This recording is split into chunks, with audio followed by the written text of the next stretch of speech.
On the coast of Dalmatia is a little city of which the Irish playwright George Bernard Shaw once said, "Those who seek paradise on earth should come to Dubrovnik."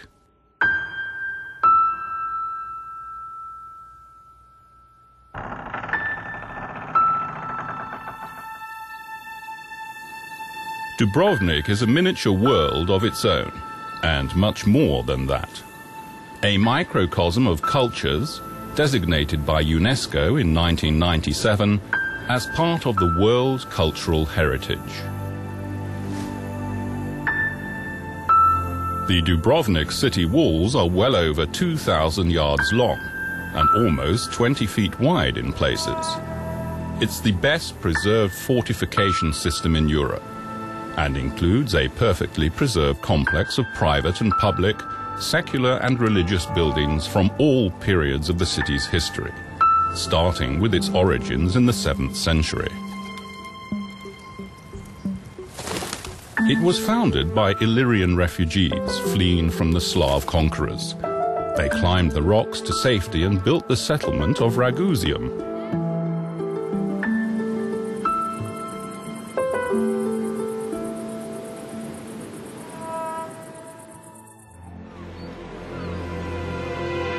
Ragusium thrived on trade and commerce.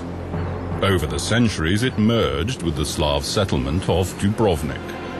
The descendants of conquerors and refugees were now living in a single town that until 1918 was still known as Ragusa. Far-sighted policies ensured its independence for 450 years. Since the 14th century, it had been an autonomous republic, a great trading center, the queen of the Adriatic. The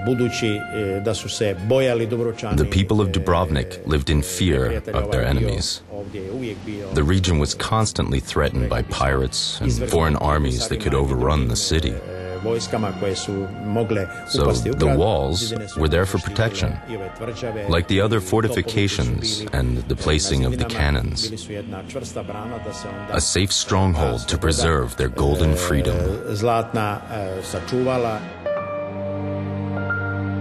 All the little lanes opened onto the Stradum, the central main street of Dubrovnik. The marble paving slabs were polished smooth by the daily promenading of all the inhabitants, noblemen and citizens alike, but only the public buildings revealed the riches of this city-state.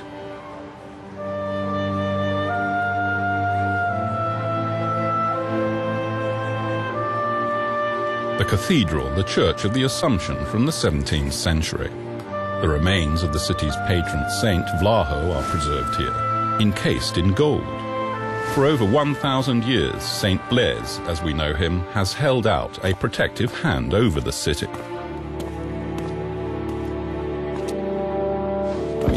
This is the third cathedral on this very site.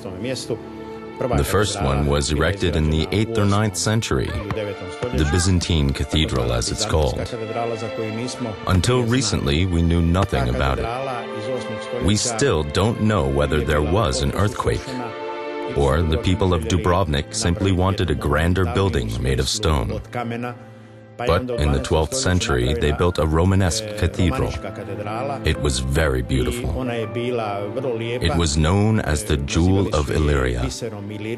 In 1667, it was completely destroyed by an earthquake. And then in 1713, they built this Baroque cathedral on the foundations of the Romanesque one.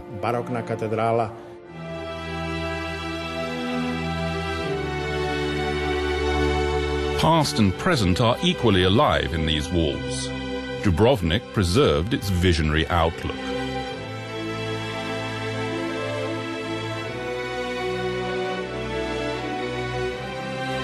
Croatia, a fascinating country.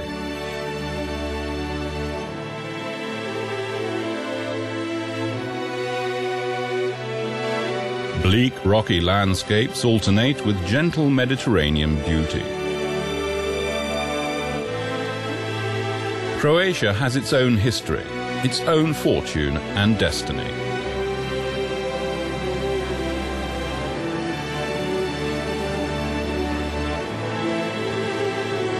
Hardly anyone can describe precisely the color of the Adriatic Sea.